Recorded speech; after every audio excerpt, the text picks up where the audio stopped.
Bonjour à tous. Donc voilà un vieux kayak que j'ai décidé de retaper. J'ai décidé de le retaper donc pour pas trop cher et simplement. J'ai cherché pas mal d'informations sur internet, j'ai trouvé beaucoup d'informations contradictoires. Donc j'ai décidé de le faire à ma sauce et j'ai certainement fait des erreurs. Je suis pas spécialiste dans le domaine, mais je voulais au moins vous montrer une solution pour rénover simplement et de façon économique un kayak avec quelques petits accessoires. Donc là, un porte-canne à pêche à l'arrière du kayak et des élastiques de rangement. Bon, bah bonne vidéo, n'hésitez pas à me dire si j'ai fait des erreurs dans les commentaires, ça pourra servir à d'autres. Et puis à bientôt. Je pense que voilà, c'est pas étanche, ça n'a pas forcément été bien poncé non plus avant de mettre la résine, donc la résine ne tient pas partout. Ce que je vais faire, c'est que je vais poncer l'ensemble du kayak, surtout sur les parties des réparations, pour avoir une surface d'accroche qui va être propre. Et je vais poser de la fibre de verre et de la résine. Donc, ne sachant pas si le kayak est en résine époxy ou polyester, j'ai pris de la résine époxy qui est de meilleure qualité et qui pourra s'adapter sur les deux.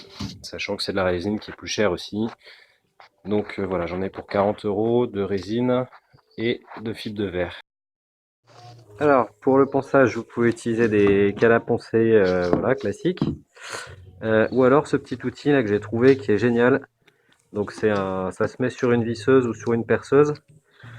Il y a un caoutchouc pour s'adapter à l'angle et donc papier de verre avec différentes tailles de papier de verre. Donc fibre de verre, ça pique, ça s'infiltre partout. Donc du coup il faut un équipement à la Dexter, une bonne combinaison, un masque et puis des gants éventuellement.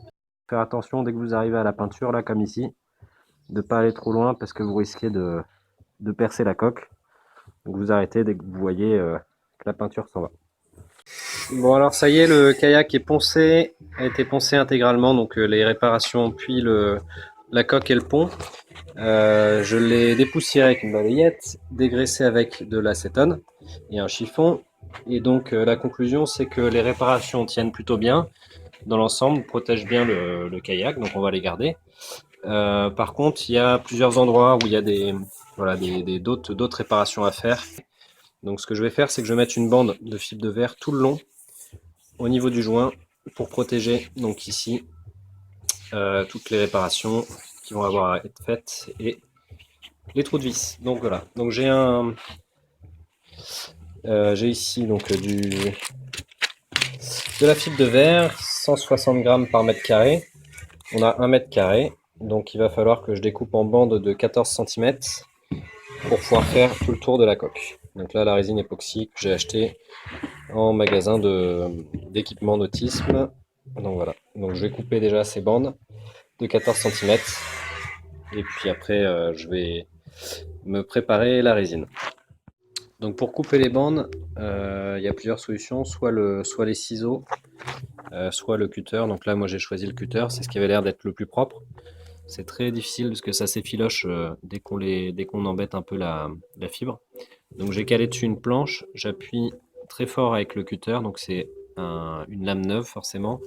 Et donc je vais couper des bandes comme ça tout le long. J'ai mes bandes de fibre de verre qui sont coupées à la bonne longueur, j'en ai assez pour faire le tour. Donc maintenant je vais préparer la résine, donc le mieux pour ça c'est une balance. Il faut des pinceaux et donc un rouleau idéal, un récipient pour les rouleaux. Alors j'espère que ça va pas fondre puisque la résine ça chauffe. Alors ça y est, j'ai pu poser la fibre de verre sur tout le long du kayak. Donc ça s'est très bien passé. La conclusion c'est que c'est bien de travailler avec des petites quantités de résine, ça permet de ne pas être pressé par le temps. Et donc, deuxième conclusion, ce qui est le plus dur, c'est les extrémités. Donc là, à l'arrière, voilà, pour bien faire, il faut du coup une paire de ciseaux pour couper tout ce qui, dès que ça fait des petites cloques comme ça, là, on coupe et puis ça permet d'appliquer mieux la fibre de verre. Voilà, et la paire de ciseaux sert aussi à couper dès qu'il y a des bouts qui s'effilochent de trop. Alors c'est parti, on est prêt pour la peinture. Donc il y a eu un gros travail de ponçage en fait après la pose de résine pour avoir une surface bien régulière, bien lisse. Et puis pour préparer la surface d'accroche. Donc ponçage, dépoussiérage et un chiffon avec de l'acétone. Et donc là pour la peinture, donc je suis allé en magasin de bateaux. Et donc voilà, j'ai trouvé un pot de laque marine pour 23 euros. Allez, c'est parti. Bon bah ça y est, voilà le résultat après 2 couches de peinture. Donc je suis plutôt content du résultat. Allez, une dernière vidéo pour vous montrer le résultat final du kayak après les réparations. Donc on peut dire qu'il a changé d'allure. Donc les réparations auront pris à peu près 6 heures de main d'œuvre et auront coûté 75 euros à peu près. Donc voilà, j'ai rajouté quelques accessoires. Donc on peut voir ici une ligne de vie qui sert à accrocher différents matériels ou alors tout simplement à s'accrocher à une bouée ou un petit grappin que je vais rajouter. Donc là on a des élastiques qui ont été mis pour ranger les affaires. Donc à chaque fois que je fais des trous, je rebouche après avec du silicone pour éviter d'avoir des rentrées d'eau. Donc pareil ici les cale-pieds ont été changés de place. Donc rebouchés par la suite avec du silicone.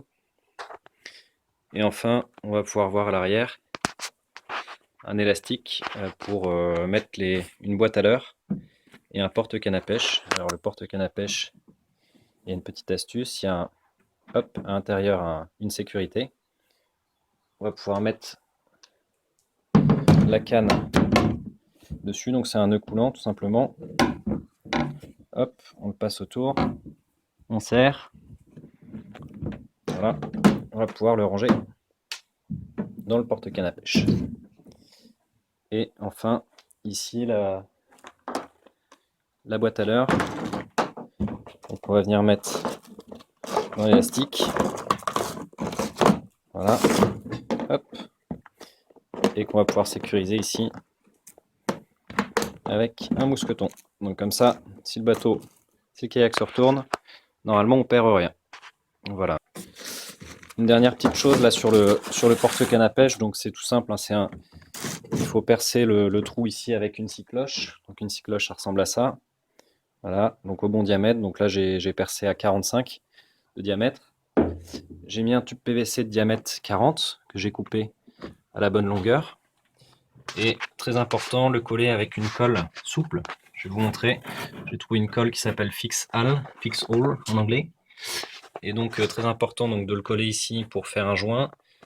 Le plus important donc c'est en dessous, ici pour éviter que le tube ne ressorte si on appuie trop sur le pont. Et enfin au niveau du sol pour étanchéifier le tout.